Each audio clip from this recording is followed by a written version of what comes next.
Welcome to our candidate information session, and I'm going to hand over to Sarah Philpott, our CEO, just to do the first couple of slides. Okay, thank you, Charmaine. Yes, so welcome everybody. It's great that you're here, and a great chance just to hear a little bit more about Counsellor as you think about your candidacy. So before we start, I'd just like to acknowledge that we meet on the lands of the First People of the Mildura Mallee, if you're here in Mildura, and I'd like to acknowledge the traditional custodians of the land and pay my respect to elders past and present. And because we're all meeting by technology, you could actually be anywhere, so if you're not on the lands of the First People of the Mildura Mallee, then I'd also just like to acknowledge the country that you're on and the elders who have taken care of the land over many millennia. So we will just run quickly through the agenda for today. I'm not sure whether we've actually got an introduction slide in terms of the staff who are present, but perhaps I might do that anyway. I'll do it here. So we have got myself, I'm the CEO at the council, and Charmaine and Richard are part of our corporate administration governance area, and so they are the gurus when it comes to both the Local Government Act and all things elections. Chris Parham is our General Manager of Corporate Services, and we've also got Vinny here today as well, who's part of our marketing communications team, and we'll make sure that we put a good show up at the end of the session so that it's available for other potential candidates. So that's who we have here with us today, and obviously a couple of you here as candidates and a couple of additional candidates who have registered, and so they might pop in as we work our way through the session. So firstly, thank you again for joining and noting that you're interested.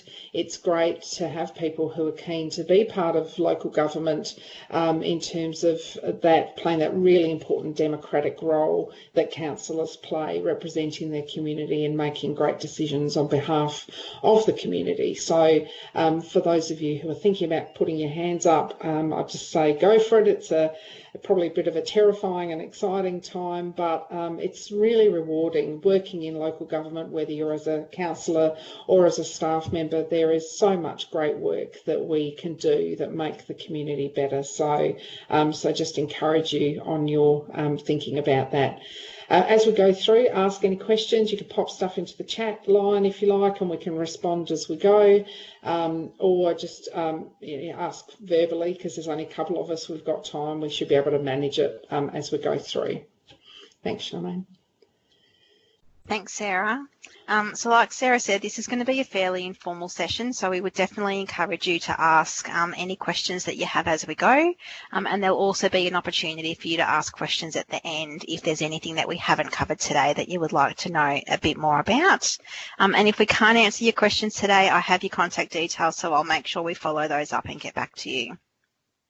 I just wanted to firstly start by touching briefly on the mandatory candidate training that's required for all candidates to do. So this is a new component to the council election this year under our new Local Government Act, and it's been produced and provided by Local Government Victoria. So all candidates must complete this training irrespective of whether you've been a councillor previously or your skills, qualifications or experience. It only takes about an hour to complete. It's quite informative. And you're not eligible to nominate until you've done that training. So I'd encourage you, if you haven't done that already, to go in and do that as soon as possible. And nominations, as you know, will close at 12 noon on Tuesday the 22nd of September. So you'll need to make sure you've done it before then so you can nominate. It does cover a few really interesting topics. It covers around your eligibility to run, what the role of a councillor is, debate and decision making, the role of CEO and staff, confidentiality, a little bit on conflict of interest, your campaign donation returns, and a bit on allowances and support. So some really good information in there to help you to be informed about making the decision to run. Does anybody have any questions or have had any problem in accessing that training? No? If you do have any trouble accessing it, just let us know and we can certainly provide some support and assistance to you in being able to get access to that.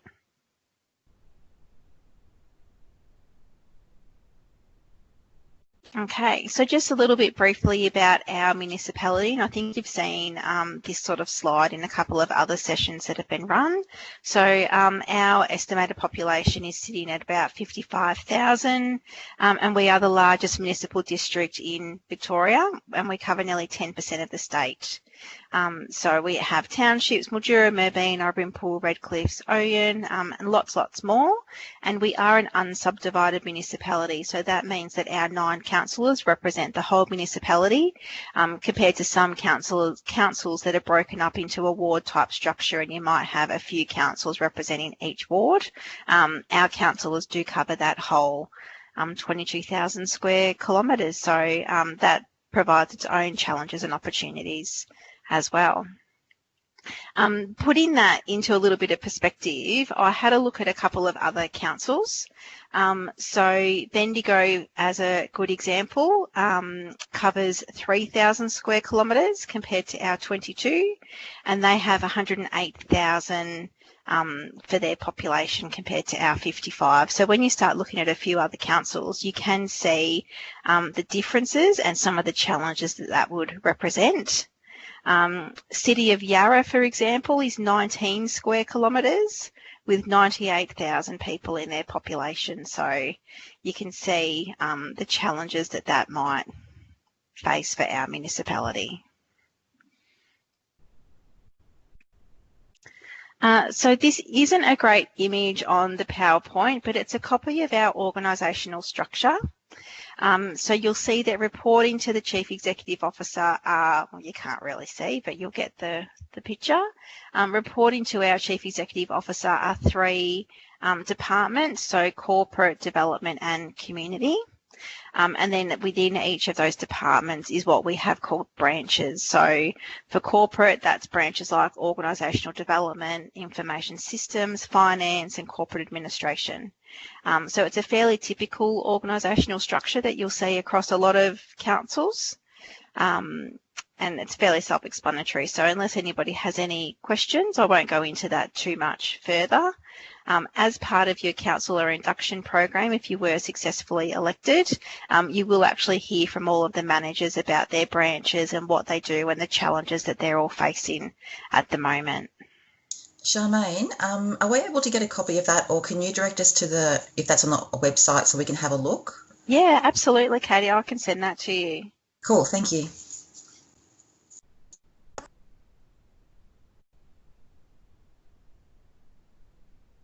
Okay, so now moving on to some information that you're probably a bit more interested in. So after the election, the councillors can't actually begin acting as a councillor until they're officially sworn in. And we intend at the moment to hold our annual council meeting on Tuesday, the 17th of November. And that's where we will be swearing in councillors and electing our mayor and deputy mayor. It's a really significant meeting, being the first one and having you sworn in, so we would definitely encourage you to invite your friends and family along to witness that. We don't technically have to swear councillors in public, so we can do that at any point, but we do think it is a really nice ceremonial thing to do, and to be able to have your friends and family there to support you with has traditionally been a really nice meeting to do. And the only thing there, Charmaine, will be we don't quite know how that might work in the context of the various steps with COVID-19. So very true. We'll it'd be a bit of a watch this space, but our intention, if we can do it, would be to make it a great ceremonial session. But we'll see how we go. Yeah, absolutely. Otherwise, I was just thinking, otherwise we'll have to make it a virtual, invite your family. Yeah. We will figure something out. Yeah, we will. Depending on the circumstances at the time. That's the meeting that we have also traditionally elected our mayor and deputy mayor. You may have heard in a couple of the other sessions previously that we can elect a mayor and deputy mayor for either a 1 or 2 year term. Traditionally, we have had a mayor for a 1 year term, and that's a decision that the council need to make before they actually elect somebody. So you would do that by council resolution at the beginning of the item. And we also don't technically have to elect a deputy mayor, but we do see that as good practice to allow that deputy mayor position to step in for the mayor to act as spokesperson if the mayor's not available. So we do think that's a really good way to go, and that would be our intention this year as well. Any questions about our swearing in? Other than to assure you all that it's very painless. Absolutely. So a little bit about our council allowances. So these are currently under review in the new Local Government Act, and they do allude to a mayor, a deputy mayor and a councillor allowance. Currently we only have a mayor and councillor allowance, but there may be a deputy mayor allowance. We need to wait and see what that review brings for us. So until that review is complete, the current allowances stay. So that is, the mayor's current allowance is $88,919 and councillor allowances are $28,737, and that includes a 9.5% superannuation guarantee which council is obligated to provide to the councillors, and then they choose what they do with that 9.5% superannuation guarantee. So until the new determination is made about councillor allowances, they will be the allowances that our mayor and councillors receive.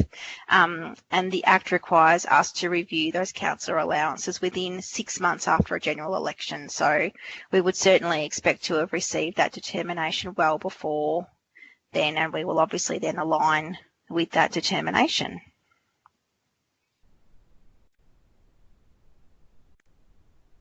So in addition to your councillor allowance, there's also a range of support that's provided to our councillors.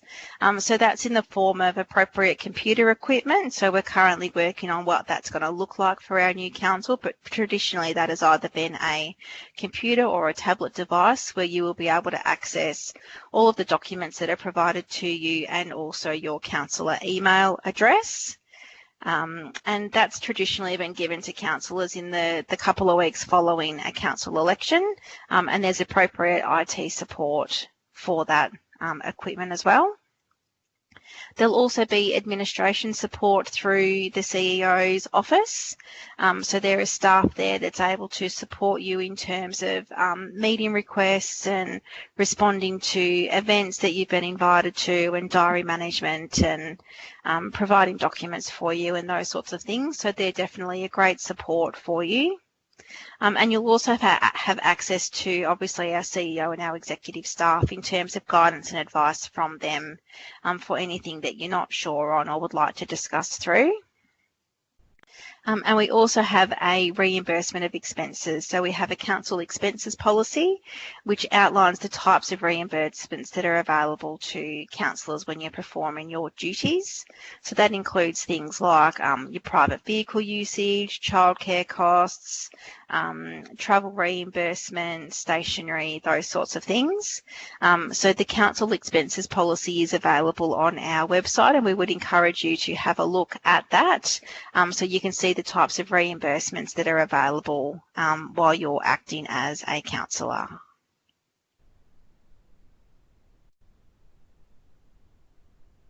Our councillor induction program, so we will offer all councillors an extensive induction program following the election. A main difference this year is that there is a mandatory component to the councillor induction program, and that's being produced by Local Government Victoria. We've not actually seen it yet, but we will obviously make allowance for that within the program that we have developed. So any of the other sessions that we offer aren't obviously compulsory for councillors to attend, but we do encourage any returning and new councillors to attend those sessions to get a good overview of what's coming up, start some team building and all of those sorts of things. So we would encourage you to participate in that. Some of the things that we will look at through the induction program is what to expect over the coming months. So the first few months of a new council are probably the busiest out of the term, while we try to get you up to speed with everything that you need to know to be able to make good decisions. You'll hear from our CEO and general managers. You'll have information on governance, financial sustainability, planning, a tour of our council sites, and hear from a range of external presenters as well. So it's an extensive program over a short period of time, but we really want to make sure that you've got the information that you need to get up to speed as quickly as possible, and be able to make some really good decisions for our community. We have got a draft. Sorry, Charmaine, No, I was just right, going to add, the induction is really important just to get people kind of going and hitting the ground as quickly as possible. But of course, that's where any questions for new candidates, anything they're not sure of, then we're here to help regardless. So while the induction will fill your heads up full of tons and tons of information, there's also will be the first time you read an agenda and go, I'm not quite sure, how to move something or how to make something happen on the floor of council. They're the kinds of things we can also just give you advice as you kind of reach those points as well. So induction will set you up really well, but we're always here to give you assistance as you need it. Absolutely. So on our website, we have got a draft copy of our councillor induction program. So you can go on there and have a look at what we have planned so far. The Victorian Electoral Commission have let us know that they're anticipating, because of COVID, that the declaration of results may be pushed back a couple of weeks. So we're just having a bit of a fiddle with that program now, just to rearrange a few of the earlier sessions that we had scheduled, to try to take that delay in the declaration into account. So once we have that finalised, we will update that on the website. But if you do go and have a look, you'll be able to see the type of commitment that is, the types of sessions that we have planned, and the information that you'll be receiving as part of that. But it will change a little bit between now and then. The end of the induction program isn't actually the end of a councillor's induction. So throughout a council term, we will offer you a range of training and education opportunities, and touch base regularly with you to see what you might need more information on as well. So we often revisit a few important topics through a council term, things like conflict of interest and financial sustainability, to make sure that those are really front and centre in your mind and you have all of that information that you need. So while the induction program is really intense in those first couple of months, it is a rolling program and supposed to be able to set you up for your whole council term and make sure you have all of the information that you need. So we will seek feedback from the councillors during that program to see what they need more information on, and we will adapt that to those situations. Any questions about the councillor induction program? Charmaine, I've got one question about the equipment. Yes. So in the last council meeting, Councillor Healy suggested that the new councillors might benefit from some sort of device to cut down on the amount of paper that's used with all the documents that councillors need to read.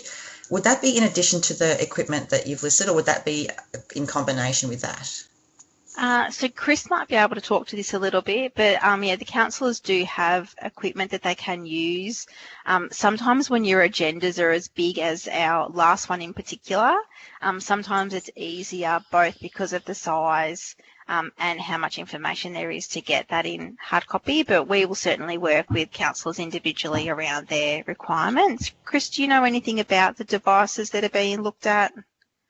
Yeah, so there's a survey that's been undertaken with the current councillors just to get feedback on the current equipment that's provided, which is really the choice of a laptop computer or an iPad sort of tablet type device. All the agendas and so on are produced electronically and are available electronically to the councillors. Some people just basically have a preference for making notes and annotations manually before going into a meeting.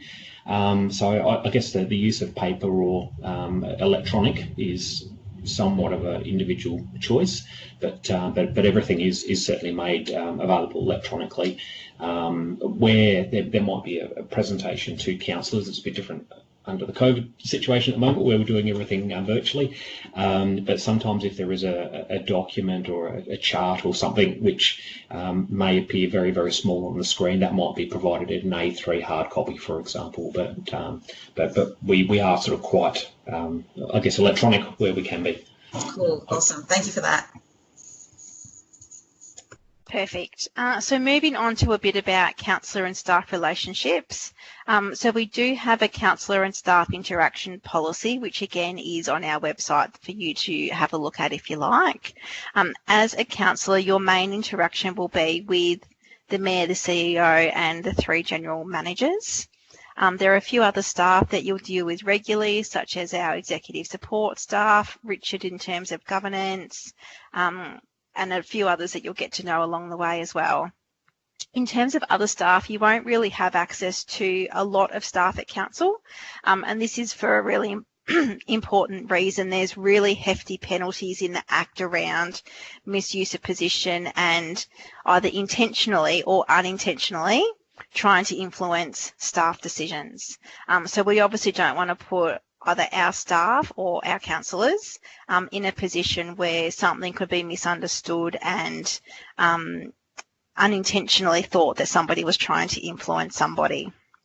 The policy is really there for both staff and councillors' protection, but we always make sure that you have access to the CEO and the general managers for any information that you need and any questions that you have. So they will certainly be your main points of contact if you were elected on council.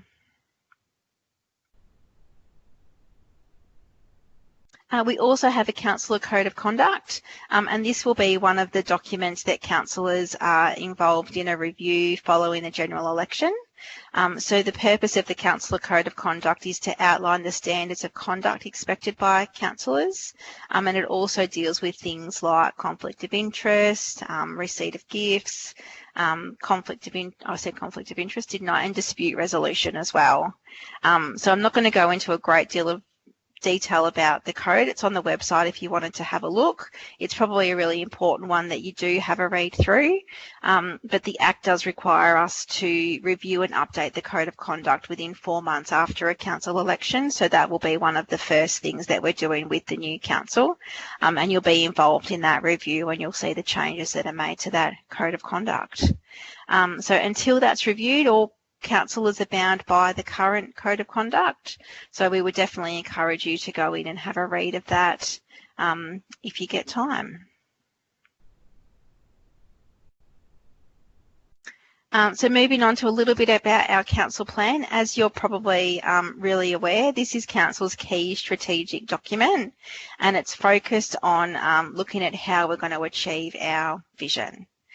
So following a council election, we do create a new council plan, a community and council plan, and councillors will be really engaged in developing that new plan. It involves extensive community consultation, and I think the team are already putting plans in place for how that's actually going to happen given our current environment. So I'd encourage you again to really hop in and have a look at that council plan and see where council's been going over the last 4 years, and you'll see updates to the plan on the website as well, and progress reports on how we're going to achieve, or how we are working to achieve those key objectives. So another good one for you to go and have a look at. Okay, so moving on to our meeting structure. So there's 2 main meeting types that councillors are invited to. So they're our council forum, which is an informal meeting to provide councillors with information about decisions that might be coming to a council meeting for decision, or general information from staff and members of the public that would be of importance to the councillors to know about. So we hold council forum on the 2nd Wednesday of every month, and it starts usually around 1 o'clock and usually goes until about 5 o'clock in the evening. So it's not compulsory for councillors to attend council forum, but we would strongly encourage them to do that. So you do have all of the information available to you to make the best decisions when those items do come to council for a decision. It's not a forum where councillors debate or express their views about an item. It really is a forum for council staff and members of the public to be able to provide information to you and give you all that you need to make a good decision. So the second meeting type is our monthly council meeting, and they're held on the 4th Wednesday of every month at 5:30.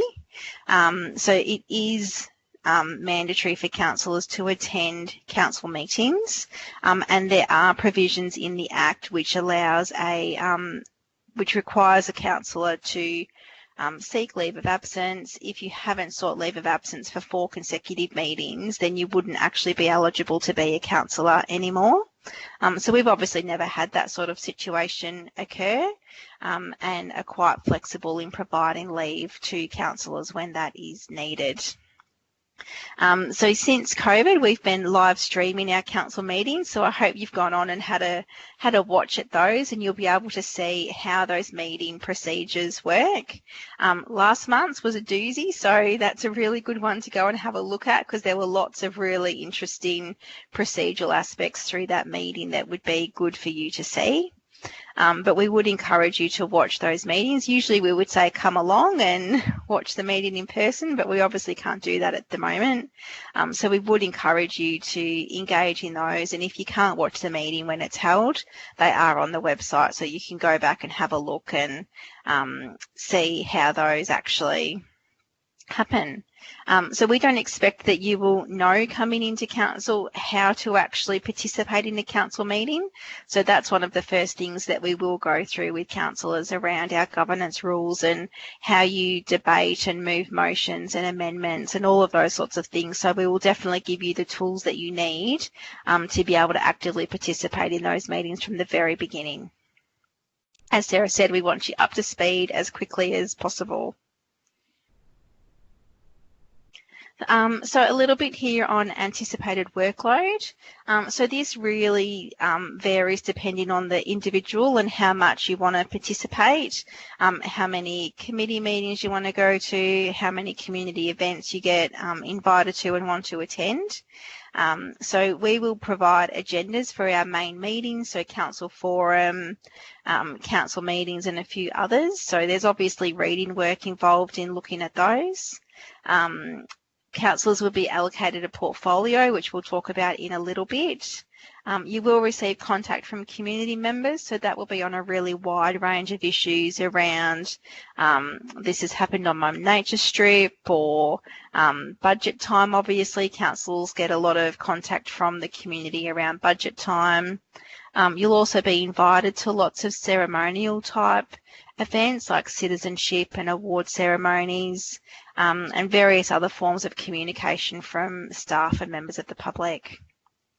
As we've alluded to a little bit, it will be busier at the start of the council term while we get you up to speed and through that induction program. But as Sarah has said, we're all here to help you, so support and guidance will be provided along the way and at every step that you need it, really.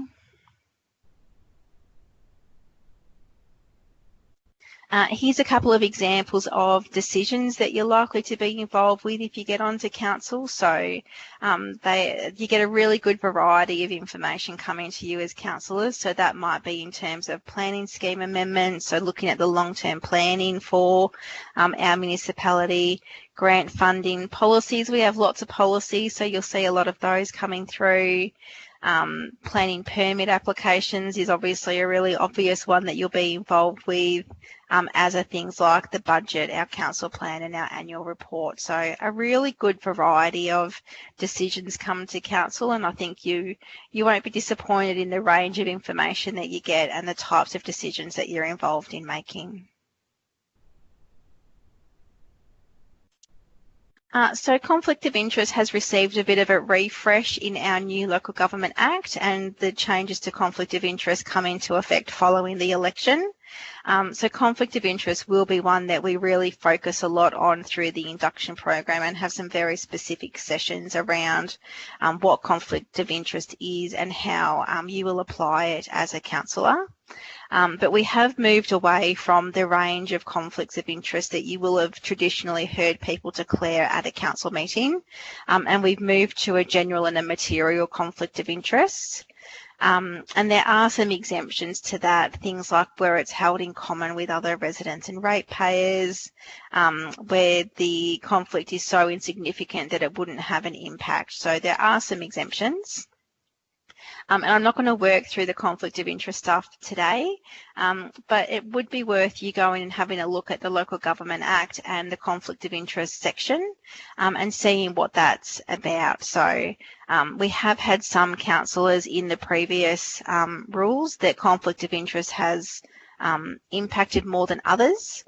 So it's definitely worth having a look and seeing what that would actually do to your own situation.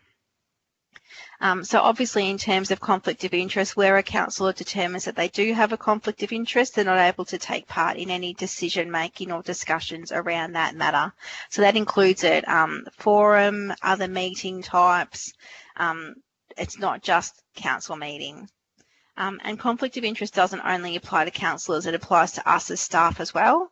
So where staff have delegated powers to make decisions on behalf of council, so planning is a really good example where the planners have delegated powers to approve planning permit applications. Those conflict of interest rules apply to them the same as they would to councillors. So they need to be mindful of those rules, and where they do identify that they have a conflict of interest, we have processes in place internally where that is then removed from that person and given to another person to actually deal with. And we apply that through our procurement processes and recruitment processes as well. So it's certainly an impact across the whole organisation with councillors and staff. And Charmaine, perhaps if I can just chip in there, Sure. If you've done the mandatory training, there's quite a bit in the mandatory training that covers off on both conflict of interest and also code of conduct. That mandatory training is trying to make sure that as potential counsellors you understand the impacts of those and the importance of acting within a code of conduct setting and acting within the conflict of interest requirements. So as that training stresses, so with conflict, it's not only forums or actual formal decision making, but it's also about participation. So if there's something you've got a conflict in, then even though there might be debate happening amongst councillors, say by email, if you have a conflict, the conflict applies even in terms of your participation in those kinds of discussions. So it is one to be really alert to, and it is, I think it's particularly more complicated in rural and regional settings because you're so connected, often, members of sports groups and all sorts of things where you have to just be alert to that potential. Yeah, absolutely. That's some really good points, Sarah. So Council has recently adopted our 2020-2021. It's really hard to say that combination, our budget and our capital works program. So maybe Sarah or Chris might want to talk a little bit about that program and some of the things that are contained within that budget. But as you can see there, it's quite a large budget, so $148.9 million. And our capital works program is quite extensive this year and somewhat higher than our capital works program would be usually, sitting about $50 million. And that's as a result of the Mildura South Regional Sporting Precinct. So Sarah or Chris, do you have anything that you'd like to add on that slide around budget and capital works? Yeah, if I'd like me to jump in first. So typically council spends around about $27 million a year on capital works. That's sort of our typical financial delivery capacity. One of the difficulties that we have, it's really just due to accounting standards, we have this one full date of the 30th of June each year that we have to report by, and then subsequently have budgets ready for the 1st of July. But we also have typically multi-year projects. So we'll have a project that might be, say, 2 or 3 years in duration, and we may have different funding streams that come in at different milestone points through those projects. So we run what we call a rolling capital works program. It includes road resealing, road reconstruction, footpaths, curb, channel, drainage, building maintenance. Typically each year we have in the vicinity of 300 to 400 individual projects, and some of those are programs of work. So for example, the gravel resheeting of the rural roads, that's a program where the individual roads are then determined sort of through the course of the year, or based on damage or weather conditions and those sorts of things. So as Charmaine mentioned, Mildura South Regional Sporting Precinct is a major project that we've got underway. There's state, federal contributions towards that, grants, as well as some money provided by council and sporting groups. There's also some riverfront projects and further upgrades down there. So depending on the year and I guess what different grant programs are available that come through from state, federal government, it might be for cricket nets, netball courts, tracks, trails, other infrastructure grants, then we'll, where possible, we'll look to apply for those grants and whether we need to make any contributions. So those sorts of things also impact on what we deliver under the Capital Works program.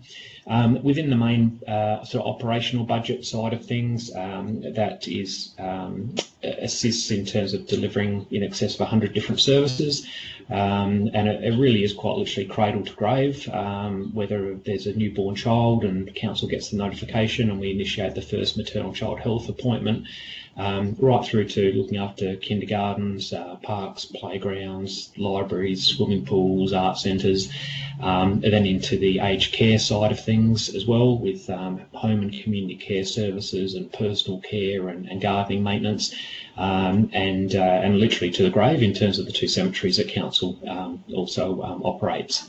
The budget process, it takes around about 12 months to develop a budget.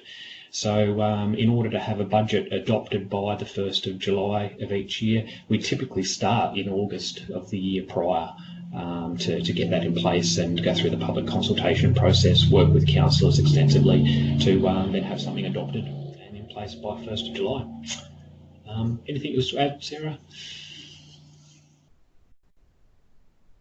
Yes, thank you. Just trying to get my camera on. Yeah, it's a pretty good summary, Chris. I think each year the budget tends to try and respond to particular circumstances of the year as well. So, for instance, in this year's budget, obviously there's been lots of conversation around COVID-19, and it includes a recovery fund, so some additional money put aside for those most impacted by COVID-19, but also in this year, for instance, we've got $1 million worth of sand drift work. So because of drought in the Mildura Carwarp area, we've had significant road impact, and we've put money aside to deal with those road impacts, and we've also got additional grant funding that helps us with that. So we've got about $3.2 million that we'll be spending on road reconstruction as a consequence of drought. So each budget, there'll be the core services, which Chris has outlined, the types of services that go through all the time based on what we provide for the community.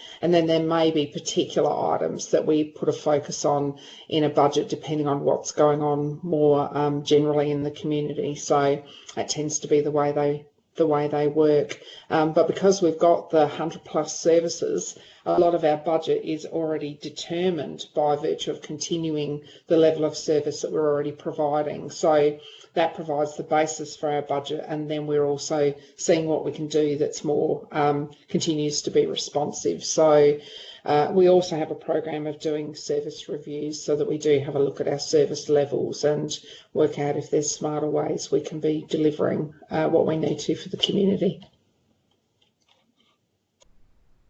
That's great, thank you. Does anybody have any questions about the budget or the Capital Works program?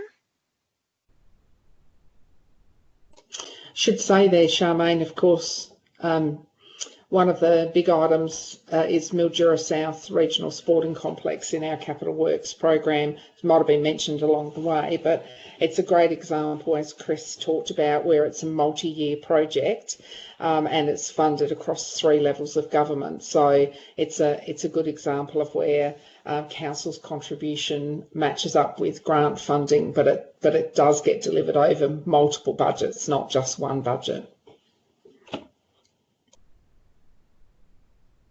Okay, so moving on to touch briefly on our portfolio system.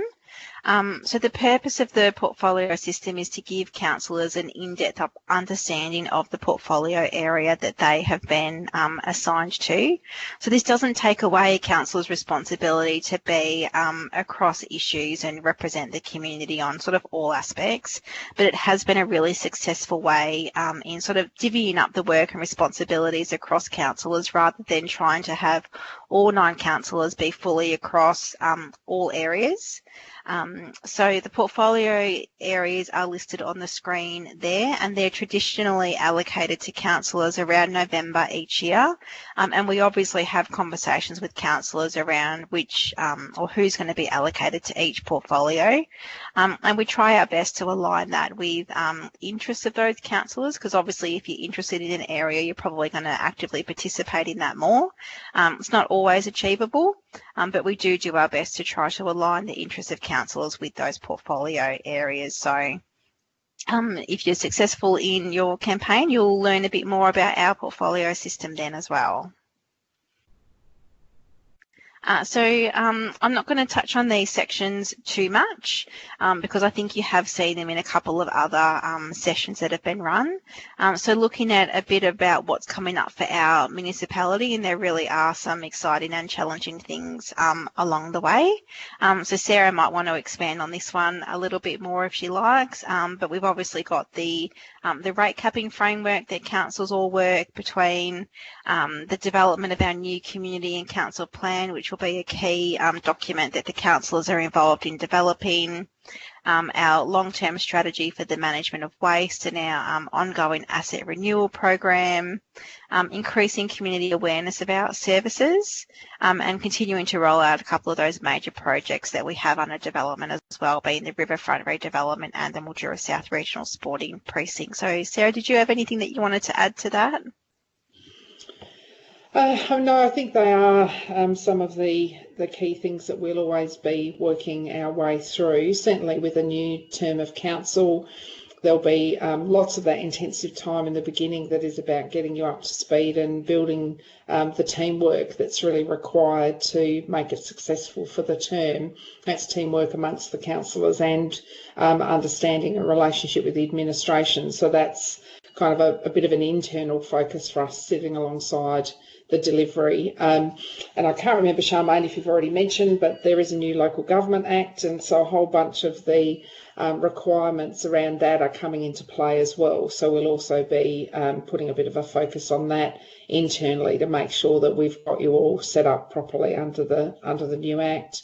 Obviously, as well, with COVID-19, that will continue to play out in terms of our municipality, and we're getting to grips with the, thanks Charmaine, I've jumped to the next slide, I got excited, okay.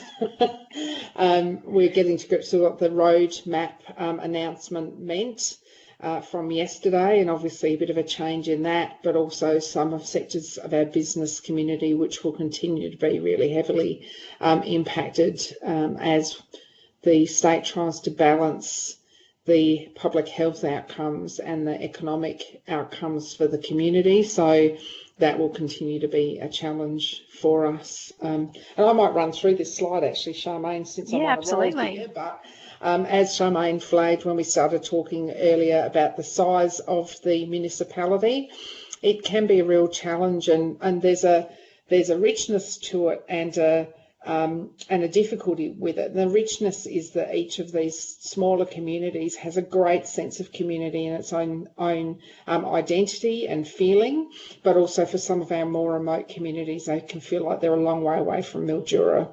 You know, they might actually be closer to somewhere in South Australia than they are to other centres in our municipality. So that certainly can be, as I said, both a challenge and an opportunity, because they're all our people, but it can be difficult to feel connected. So in some ways, what we've learned through the technology that we've been using with COVID-19, in many ways, I think for some smaller communities, we may be more connected, strangely, because it's easier to kind of get onto a screen than it is to drive 2.5 hours to Murrayville or, you know, some of our more remote communities.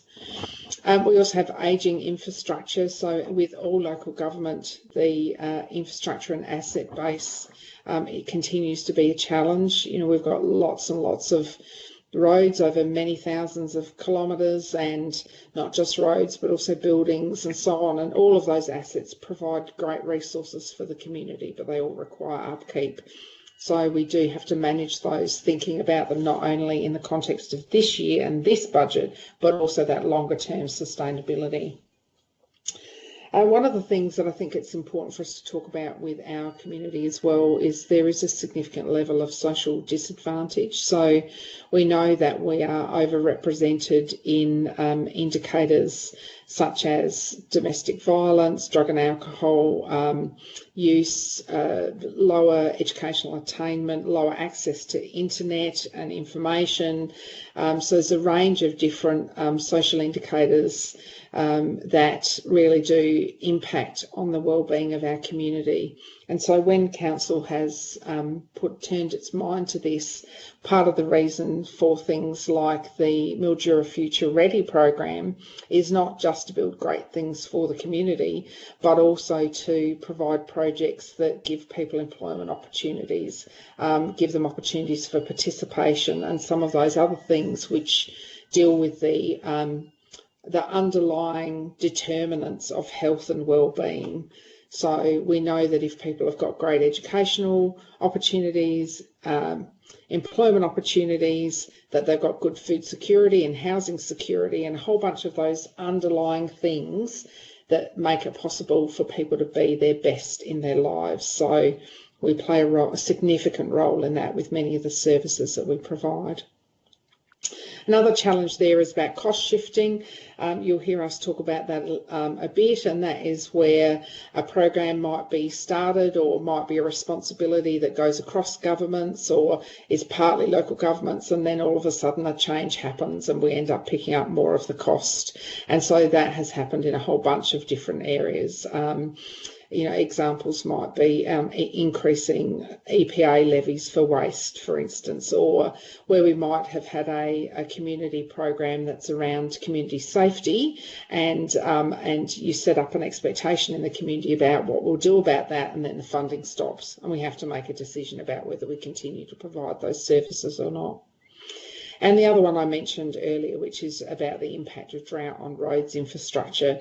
I am hoping that for our farming communities, our dryland farming communities, both in the Mildura and also along the Mallee Track, that a little more rain that we've had this year so far, and hopefully with more to come, should assist us with this issue. But there's no doubt it's been very impactful for many people in our community, and it's also impacted on our infrastructure. So I've got my fingers crossed that with a wetter than usual season predicted, that we end up with no drought, but also no floods, please.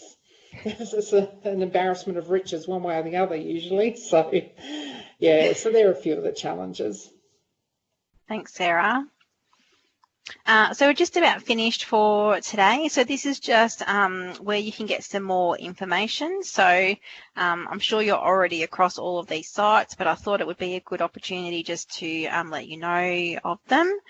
So obviously the Victorian Electoral Commission has a range of resources available for you in terms of forms and handbooks to help you nominate and become a council candidate. So they've also let us know this week that they have a video that they've posted onto their website, which replaces the face-to-face session that they would have usually held around becoming a candidate. So I'll send that information out to both of you, Julie and Katie, so you have that.